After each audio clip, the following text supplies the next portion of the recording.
Olá, queridos.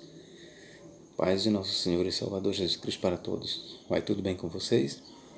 Irmãos, nesta oportunidade nós vamos fazer um estudo sobre a salvação no Antigo Testamento.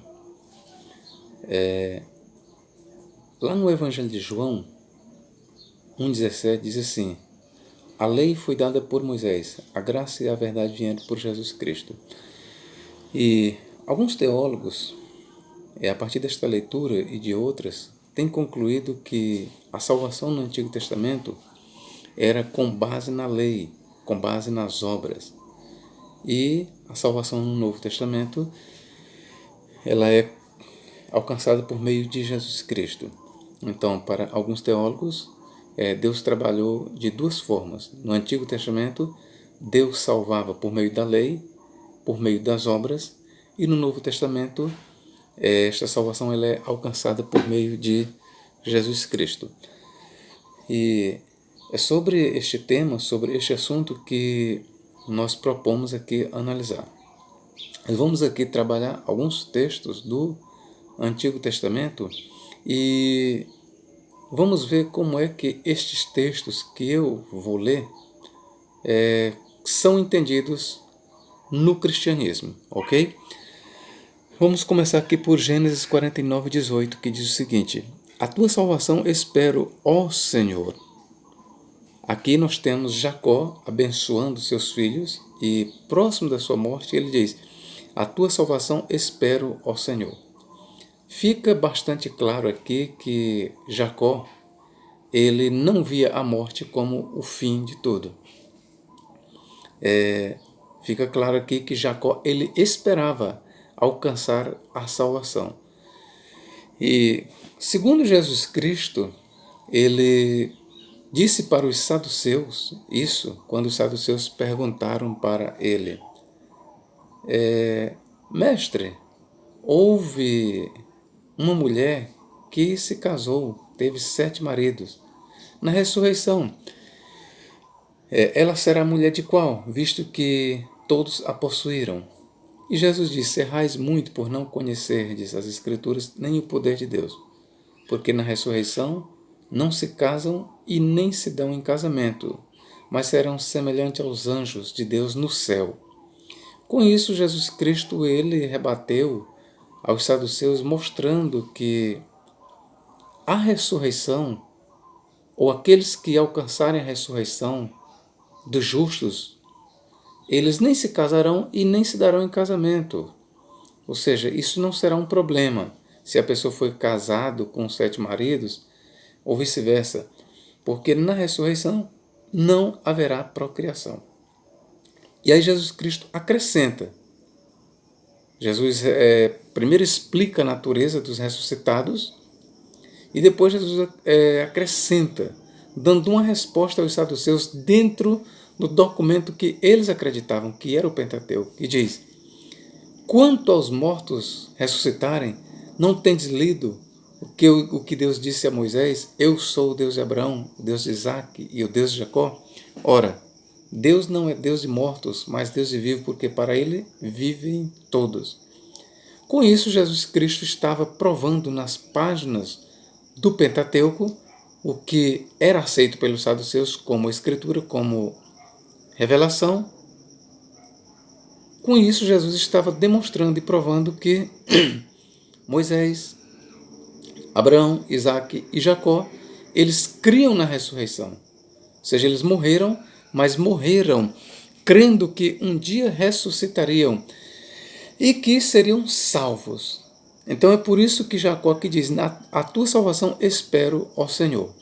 Então aqui nós temos uma esperança messiânica. Esse texto aqui eu já digo logo para os senhores e senhoras, que esse texto, aos olhos da teologia cristã, esse texto aqui ele é visto como Jacó, prestes a morrer. Ele morreu, mas morreu na fé, esperando que o Salvador, que no caso é Cristo, o Messias, viesse algum dia para lhe tirar da sepultura e lhe dar a salvação. É assim que esse texto ele é entendido pelos cristãos. Agora vamos prosseguir. Outra esperança messiânica no Antigo Testamento, Jó 19:15. Olha o que diz Jó.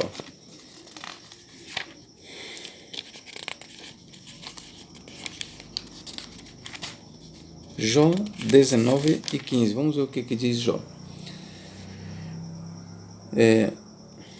Jó, capítulo 19, e versículo... Jó 19, e versículo 15 e 16, se não me falhe a memória. Não, é Jó 17, perdão, irmãos. Jó 17, versículos 15 e 16. Onde estaria então agora a minha esperança? Sim, a minha esperança. Quem a poderá ver? Ela descerá aos ferrolhos do Sheol, quando juntamente no pó teremos descanso.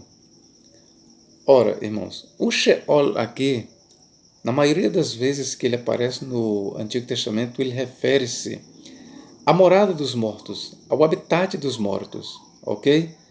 Sheol aqui não é uma referência à sepultura, e sim ao habitat das almas dos mortos. Então Jó, ele morreu nessa esperança de que a sua alma ela desceria até ao Sheol, mas de lá ela seria tirada, de lá ela seria redimida. Olha o que Jó diz aqui em Jó 19,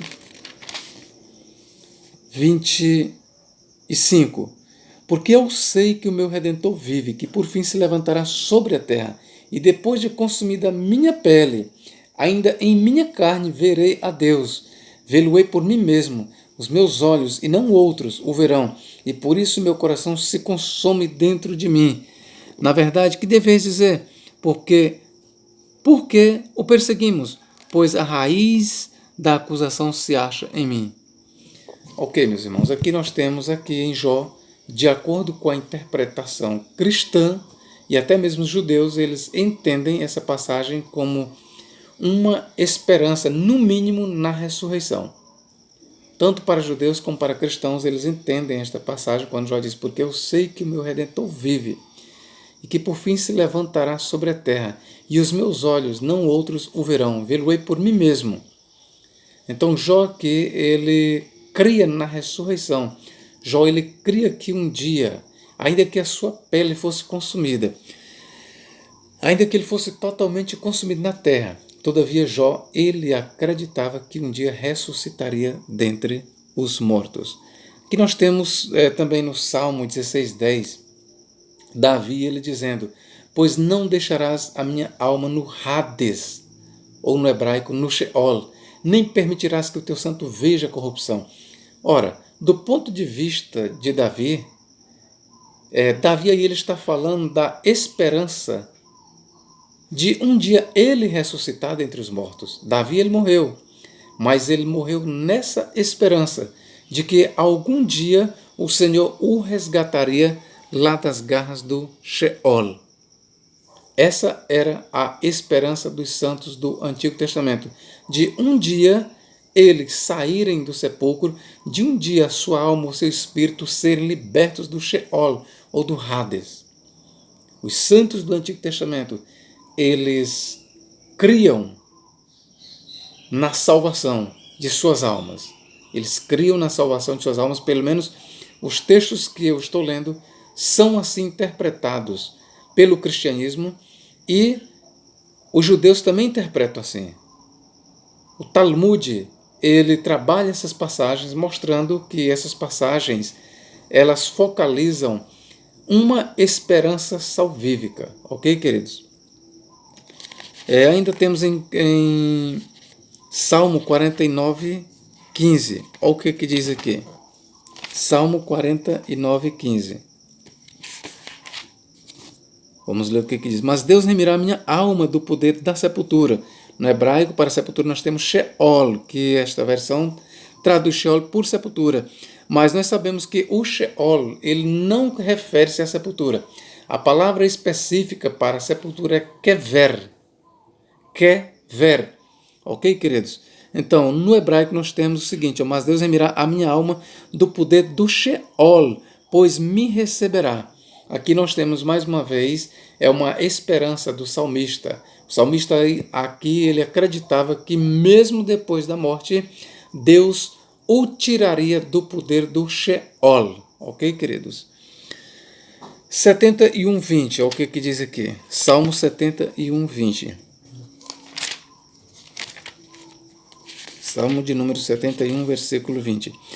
Tu que me tens feito ver muitos males e angústias, me darás ainda vida e me tirarás dos abismos da terra. Ora, aqui é uma referência à ressurreição. O salmista certamente ele esperava pela ressurreição do seu corpo, queridos. Ele esperava. Vamos aqui continuar. 86:13. 86:13. Mas tu, Senhor, pois grande é a tua misericórdia para comigo, e livraste a minha alma do mais profundo da sepultura. Mais uma vez nós temos aqui o autor esperando que a sua alma algum dia ascenda dentre os mortos, que o seu corpo seja refeito e ressuscite. Essa é a esperança. Agora, todas essas passagens, queridos, que nós trabalhamos, como eu já falei para vocês, elas são vistas pelos cristãos como eles tendo morrido com uma esperança no Messias vindouro. Porque o Senhor, em questão aqui, que os antigos esperavam que viesse lhes dar salvação, este Senhor, nas páginas do Novo Testamento, é o Jesus Cristo. Paulo diz, para nós, todavia, há um só Senhor, Jesus Cristo. E quando Paulo diz isso, que para nós, todavia, há um só Senhor, Paulo ele não estava criando senhores diferentes. Um Senhor no Novo Testamento e um Senhor no Antigo. Não, quando Paulo diz, para nós, todavia, há um só Senhor, Paulo estava pensando exatamente no Senhor que aparece nas páginas do Antigo Testamento. Aquele Senhor, Salvador, Redentor, forte, Deus Todo-Poderoso, Yahvé, que aparece nas páginas do Antigo Testamento, aquele mesmo Senhor que fez os céus e a terra, o Senhor que fez todas as coisas. Para o apóstolo Paulo, esse Senhor, ele se fez carne e habitou entre os homens. Não só para Paulo, mas o Novo Testamento apresenta o Senhor que se manifesta nas páginas do Antigo Testamento, o Senhor de todas as coisas. No Novo Testamento, este Senhor, ele aparece encarnado e ele é identificado na pessoa do Senhor Jesus Cristo, queridos. Ok, meus irmãos? Então vamos continuar aqui. Nós vamos ler algumas passagens aqui agora que vão corroborar esse entendimento. Ok? Mateus 13:17. Olha o que diz Mateus 13:17. Olha aqui. Porque em verdade vos digo que muitos profetas e justos desejaram ver o que vós vedes, e não o viram, e ouvir o que vós ouvis, e não o ouviram. Olha o que Jesus Cristo está dizendo. Porque em verdade vos digo que muitos profetas e justos desejaram ver o que vós vedes. Ou seja, os apóstolos estavam vendo, a nação de Israel estava vendo aquilo que Abraão, Isaac e Jacó, que todos os santos do Antigo Testamento desejaram ver. O que é que os santos do Antigo Testamento desejaram ver? O dia em que o Senhor se manifestaria na terra. E ali estava o Senhor que foi desejado pelos antigos patriarcas, o Senhor que foi desejado ser visto pelos antigos do Antigo Testamento. Ali estava ele. E é por isso que Cristo diz, porque em verdade vos digo que muitos profetas e justos desejaram ver o que vós vedes e não viram, e ouvir o que vós ouvis e não o viram. Então é o que eu falei, aquele mesmo Senhor que se apresentou nas páginas do Antigo Testamento, não outro, o mesmo Senhor estava ali em carne, falando com os homens. Aquele mesmo Senhor que Abraão desejou ver o seu dia e viu em visões, ele estava ali em carne, queridos. E mais uma coisa, quando Cristo diz, porque em verdade vos digo que muitos profetas e justos desejaram ver o que vós veis e não viram, e ouvir o que vós ouvis e não o viram, você sabe o que Cristo estava dizendo? Que ele, Jesus Cristo, é o mesmo Senhor, o mesmo Salvador do Antigo Testamento. Ou seja, não há outro Salvador para os homens. Não há. O mesmo Deus que salva no Antigo Testamento é o mesmo Deus que salva no Novo Testamento. E eu quero ainda dizer para os senhores, e aqui é onde entra a resposta para a pergunta inicial. Os santos do Antigo Testamento, eles eram salvos com base na lei, com base na obediência à lei, com base nas obras da lei. E os salvos do Novo Testamento são salvos de outra forma, com base no sacrifício de Cristo? E eu respondo para vocês que, de acordo com a teologia do Novo Testamento, todos são salvos pelo mesmo canal. Todos. Não interessa se viveu antes da encarnação de Deus. Não interessa se aqueles que viveram antes de Cristo, não interessa se viveram antes do dilúvio, não interessa se viveram antes da lei, não interessa se viveram antes da cruz. Todos, absolutamente todos os santos do Antigo Testamento foram salvos na esperança messiânica. Essa é a resposta do Novo Testamento. Professor Nathaniel, mas quando a gente lê o Antigo Testamento, a impressão que dá é que os homens eram salvos pela lei, pela prática da Torá. De acordo com o judaísmo, queridos, eu quero dizer aqui para vocês, de acordo com o judaísmo, os homens são salvos pela prática da lei, pela obediência à Torá. Só que de acordo com o Novo Testamento, Paulo diz, pelas obras da lei nenhum homem será salvo, nenhum homem será justificado diante de Deus. A lei foi dada apenas como um pedagogo. A lei foi dada como um administrador até que o Messias viesse. Essa é a análise de Paulo. Você pode ver em Gálatas capítulo 3, versículos 23 até o 24, 25, que você vai ver que Paulo diz que a lei foi dada como um pedagogo, como um aio, até que o Messias viesse. Depois que o Messias veio, não estamos mais debaixo do pedagogo. Isso serve primeiramente para os judeus e depois para os gentios que buscavam a lei antes de Jesus Cristo. Isso serve para todos os homens, primeiramente para o judeu e depois para todos os gentios que buscavam a salvação mediante a lei. Ou seja, a lei ela serviu como pedagogo, ela serviu como um instrutor, como um aio, até que o Messias viesse. Essa é a visão do Novo Testamento, queridos. Essa é a visão do Novo Testamento. Hebreus capítulo 11, versículos 3. Vamos ver o que diz aqui. Hebreus capítulo 11. Olha o que nos diz, eu vou chamar de Paulo aqui, olha o que nos diz Paulo. Todos estes morreram na fé. Olha, e a fé aqui em questão é a fé no Messias. Lembrem-se bem, aqui não é qualquer fé. Aqui é a fé cristã, a fé no Messias vindouro. Todos estes morreram na fé, sem terem recebido as promessas. Mas vendo-as de longe e crendo nelas e abraçando-as, confessaram que eram estrangeiros e peregrinos na terra. Porque os que dizem isso claramente mostram que buscam uma pátria. E se na verdade se lembrassem daquela de onde haviam saído, teriam a oportunidade de tornar. Mas agora desejam uma melhor, isto é, celestial, pelo que também Deus não se envergonha deles, de ser chamado seu Deus, porque já lhes preparou uma cidade. Aí eu vou ler aqui os versículos 23 e 26 do mesmo capítulo. Pela fé Moisés, já nascido, foi escondido 3 meses por seus pais, porque viram que era menino formoso, e não temeram o mandamento do rei. Ora, que fé é esta? É a fé no Messias. Esse é o pensamento do escritor. A fé que ele está usando aqui é a fé no Messias vindouro.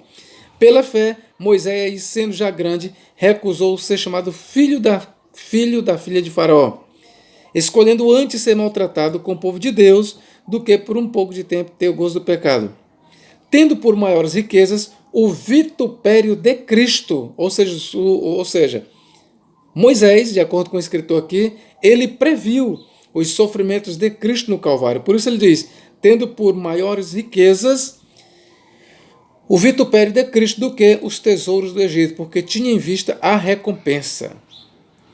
Então, meus irmãos, tenha em mente que a fé que figura no Novo Testamento, principalmente aqui no capítulo 11 de Hebreus, a fé em questão aqui é a fé messiânica, é a fé no Messias. Ok? Todos eles morreram na fé. O apóstolo Paulo aqui, na carta aos Hebreus, ele diz que todos os justos, todos, inclusive aqueles que não passaram pela morte, conforme foi o caso de Enoque, ele diz aqui, Hebreus capítulo 11 e versículo 5 diz, pela fé Enoque foi trasladado para não ver a morte. Em outras traduções diz, sem ver a morte ou sem experimentar a morte. E não foi achado, porque Deus o trasladara, visto como antes de sua trasladação alcançou o testemunho de que agradara a Deus. Mas eu vou repetir, pela fé Enoque foi trasladado. Pela fé em quê? Pela fé no Messias. Enoque foi trasladado pela fé em quê? Pela fé no Messias vindouro. E que isso é verdade, basta você ler em Judas, eu vou ler aqui para os senhores. A fé de Enoque no Messias vindouro. Judas capítulo 1. Judas capítulo 1 e versículo 14 diz o seguinte: E destes profetizou também Enoque, o sétimo depois de Adão, dizendo, Eis que é vindo o Senhor com milhares de seus santos, para fazer juízo contra todos e condenar dentre eles todos os ímpios, por todas as suas obras de impiedade que impiamente cometeram, e por todas as duras palavras que ímpios pecadores disseram contra ele.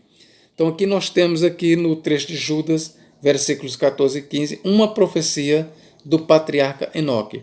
E aqui eu aproveito para explicar isso.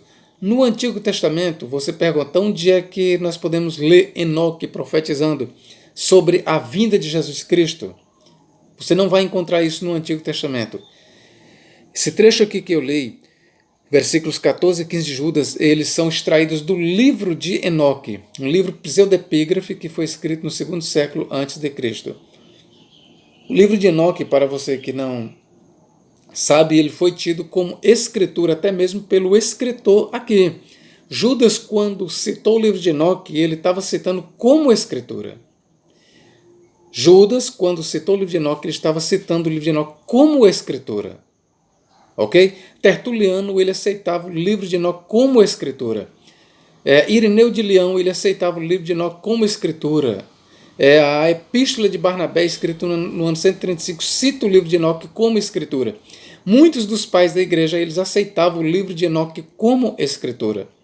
Então, os apóstolos, o Novo Testamento, eles tinham o livro de Enoque em autoestima. Eu quero que você saiba disso.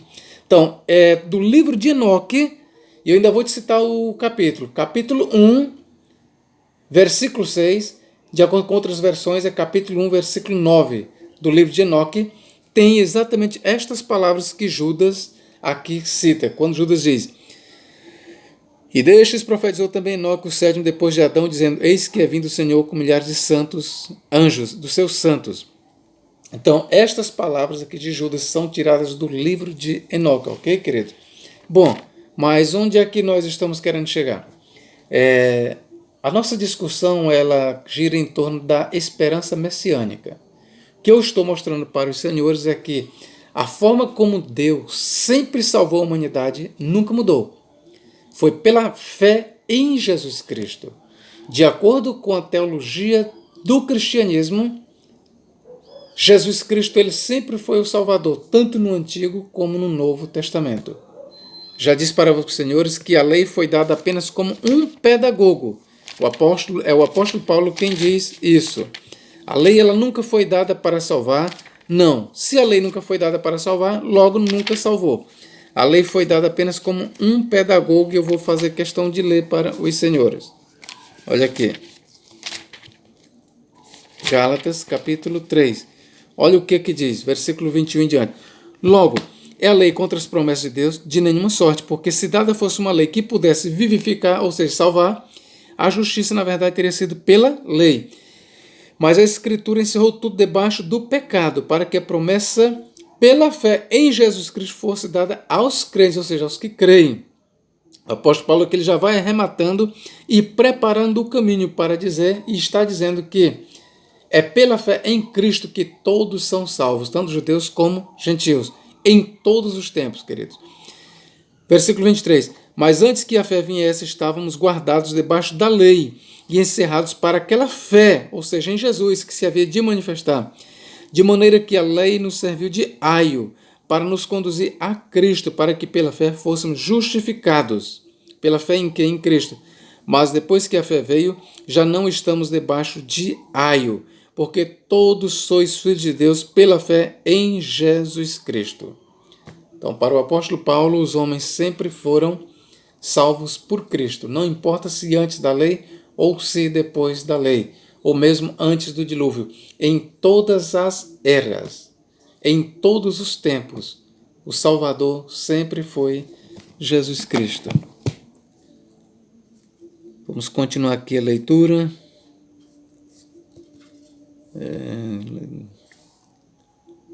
João 12, 41. Aqui para fecharmos essa cadeia de citações. João 12, 41.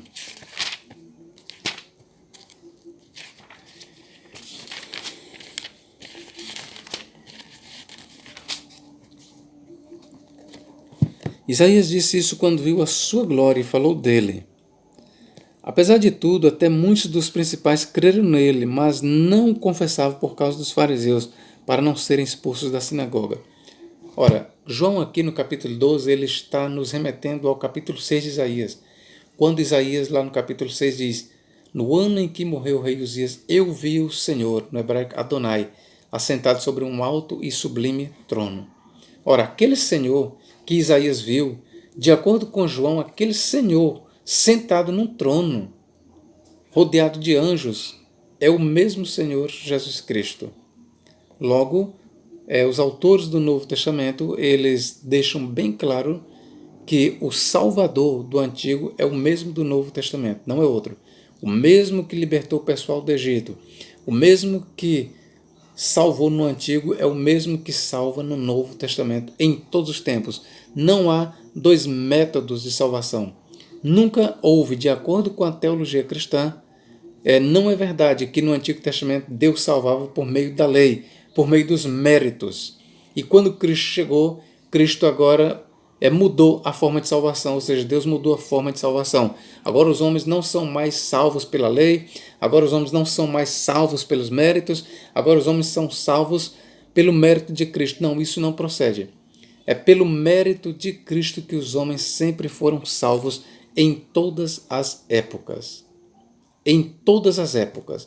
Desde Adão até o último homem que há de nascer e que há de ser salvo, ele, da mesma forma que o primeiro foi salvo, o último também será salvo. De Adão até o último salvo, todos são salvos por meio de Cristo. Essa é a teologia do Novo Testamento, queridos. Nós já mostramos alguns textos dos antigos que morreram na esperança messiânica. E agora nós vamos perguntar o seguinte: mas os antigos, Abraão, Isaac, Jacó, todos, Jó, eles que morreram na esperança messiânica, eles já se depararam com a esperança?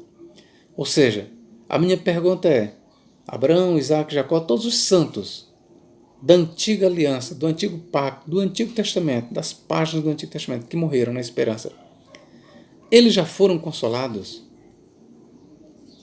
A minha resposta é sim, e eu vou lhe mostrar. 1 Pedro 3, vamos começar aqui. 1 Pedro 3, capítulo...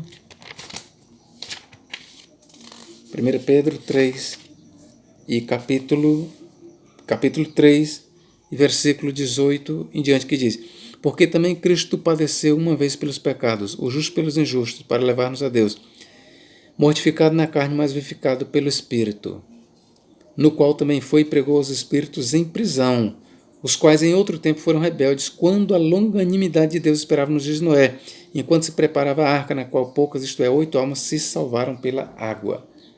Aqui Pedro está mostrando que aqueles justos que houveram no período do dilúvio, porque eu quero que você saiba que nem todos os que morreram no dilúvio foram condenados.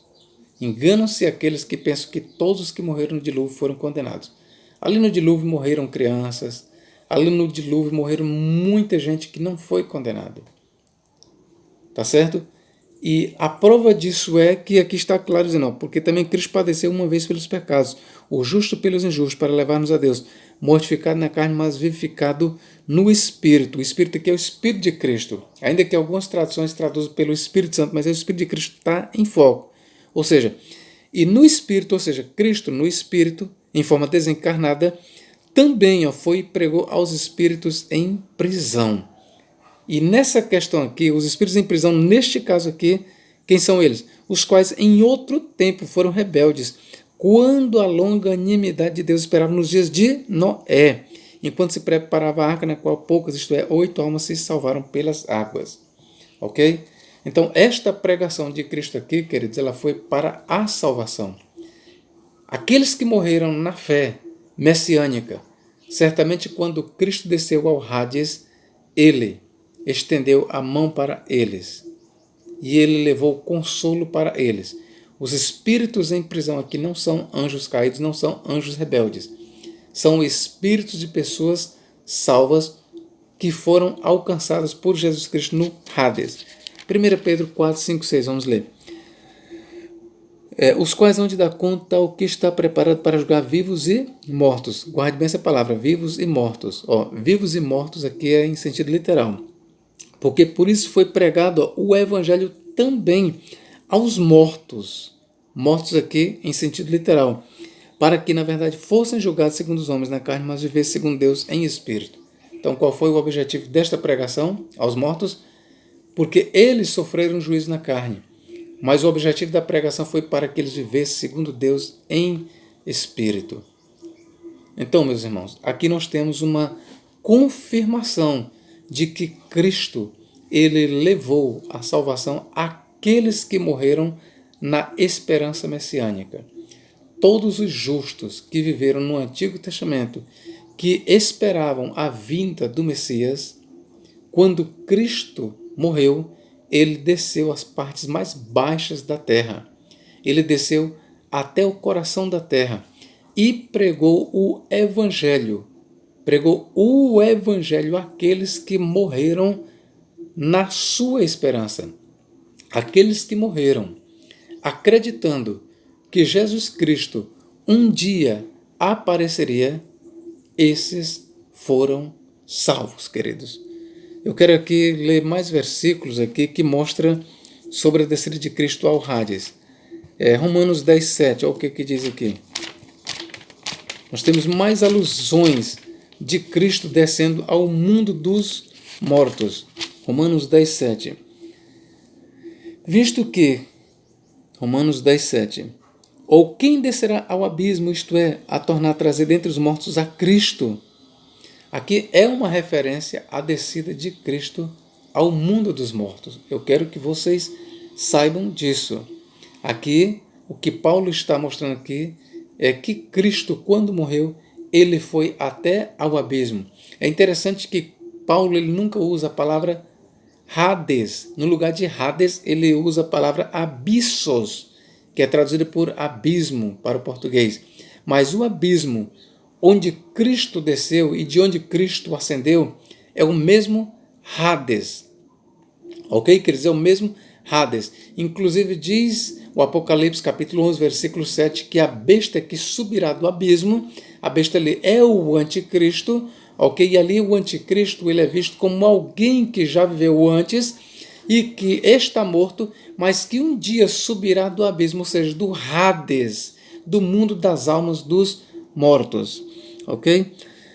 Vamos ler aqui em Efésios 4, 8, 10. Aqui nós temos mais uma passagem que mostra Cristo descendo ao mundo dos mortos. Efésios capítulo 4, versículo 8 e 10. Pelo que diz, subindo ao alto, levou o cativeiro e deu dons aos homens. Ora, isto, ele subiu, que senão também antes tinha descido às partes mais baixas da terra. Aquele que desceu é também o mesmo que subiu acima de todos os céus para cumprir todas as coisas. Ora, o que Paulo está mostrando aqui é um Cristo. Paulo está dizendo que o mesmo Cristo que subiu aos céus é o mesmo que desceu às partes mais baixas da terra. E as partes mais baixas da terra aqui não é uma referência à sepultura.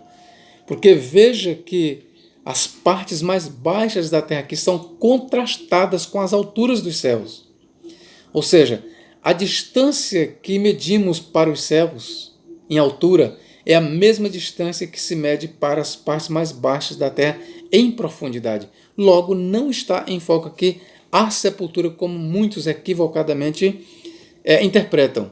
O que está em foco aqui nas partes mais baixas da terra é o Hades, o mundo das almas dos mortos. Foi para lá que Cristo desceu, e ele desceu por quê? Uma das suas finalidades foi pregar o evangelho àqueles que morreram na esperança messiânica. Abraão, Isaac, Jacó, Moisés, Daniel, todos esses, eles desceram para o Sheol, eles desceram para o Hades, mas eles desceram com uma esperança messiânica. Eles morreram na fé de que um dia seriam resgatados. E ali apareceu Jesus Cristo. E aqui eu vou apenas apresentar para os senhores alguns pontos de vista. De acordo com alguns teólogos, estes santos do Antigo Testamento, quando Cristo desceu e no momento em que Cristo ressuscitou, então ele levou todos aqueles que estavam em cativeiro para o terceiro céu.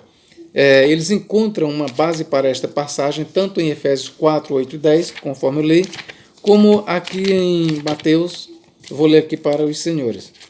Mateus capítulo 27, deixa eu ver se eu encontro aqui.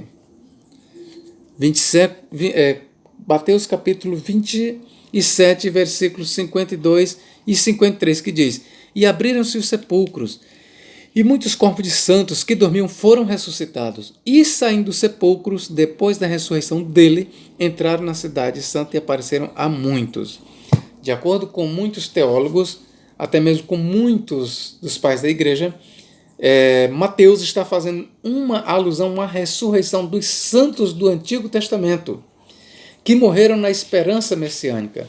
Então, de acordo com essa interpretação, o que Mateus está dizendo aqui é que todos aqueles que morreram na fé em Jesus Cristo, quando Cristo desceu ao Hades, ao mundo dos mortos, então Cristo pegou todos aqueles santos do Antigo Testamento e os tirou das partes mais baixas da terra e os ressuscitou e os levou para o céu.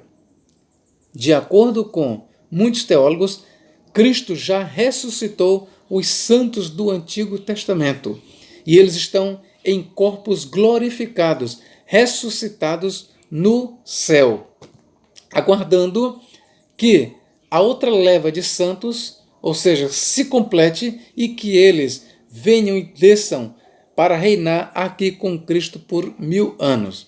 Ainda uma variante diz o seguinte, que Cristo de fato desceu ao mundo dos mortos e confirmou para aqueles que morreram na sua fé, ou seja, confirmou que a salvação deles. De acordo com essa variante, Cristo levou não eles em corpos, mas levou apenas os seus espíritos para o céu. Então, de acordo com esta variante, Cristo, quando ele ressuscitou, então ele levou o cativo o cativeiro. Isso é uma alusão à transferência das almas dos santos para o terceiro céu. E lá eles aguardam a ressurreição dos seus corpos, que acontecerá na parúzia do Senhor Jesus Cristo.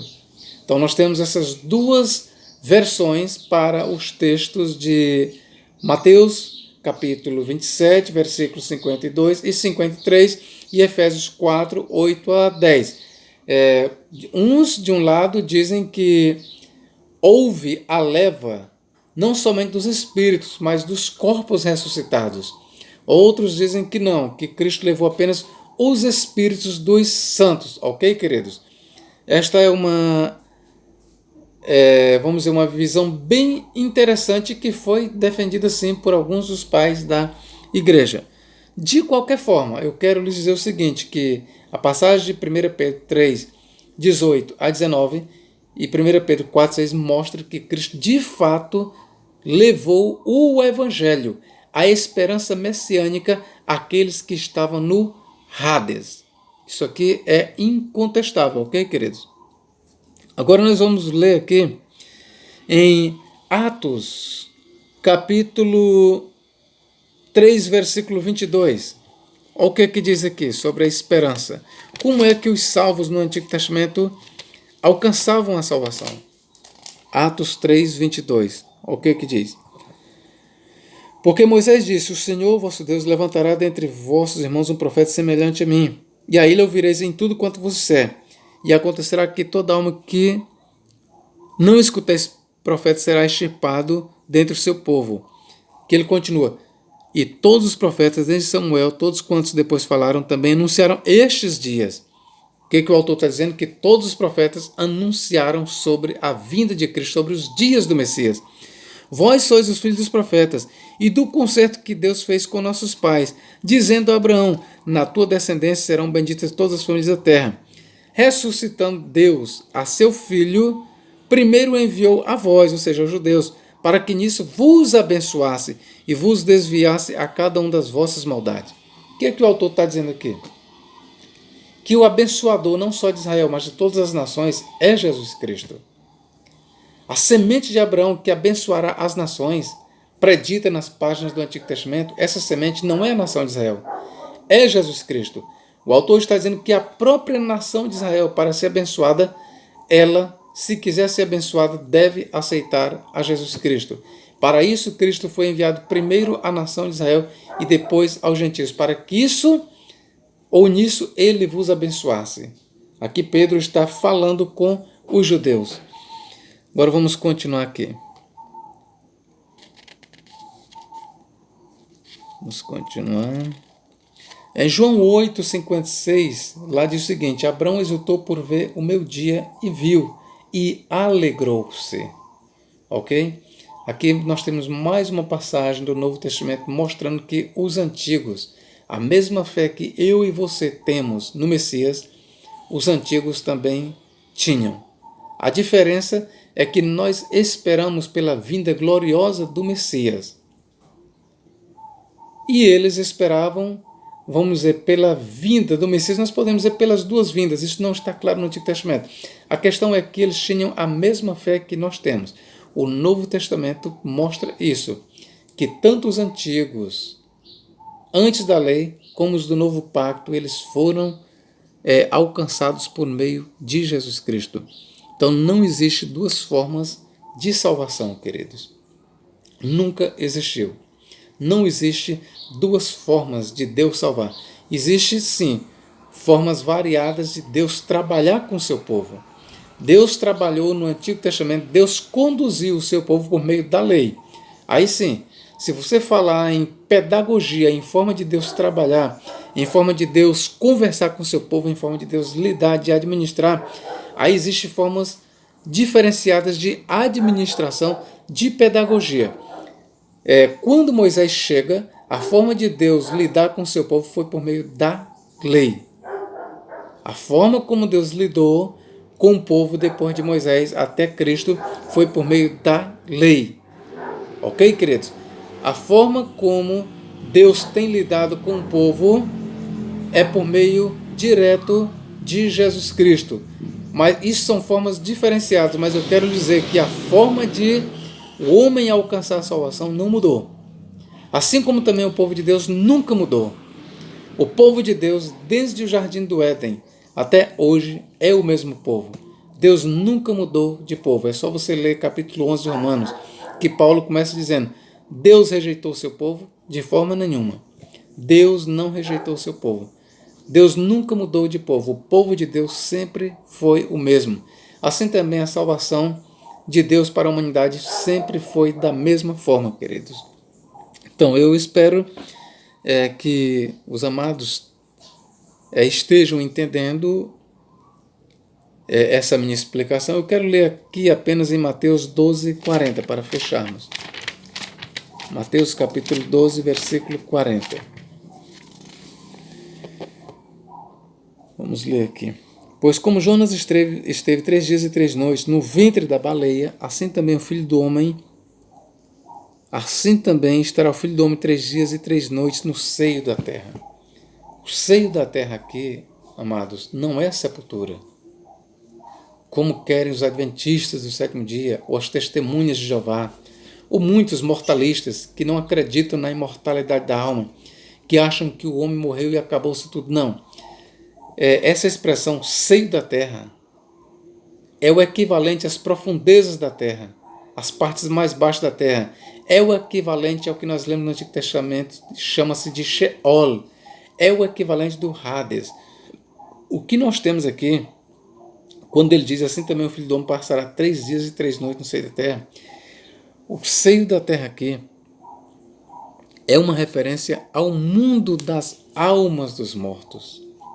O que Cristo está dizendo aqui é que ele passou 3 dias e 3 noites entre os mortos, pregando-lhes a palavra, assim como ele passou, vamos dizer, 3 anos ou 3 anos e meio aqui na terra, pregando o Evangelho. Assim também ele passará 3 dias no seio da terra. Repito, o que ele diz: assim como Jonas esteve 3 dias e 3 noites no ventre da baleia, assim estará o Filho do Homem 3 dias e 3 noites no seio da terra.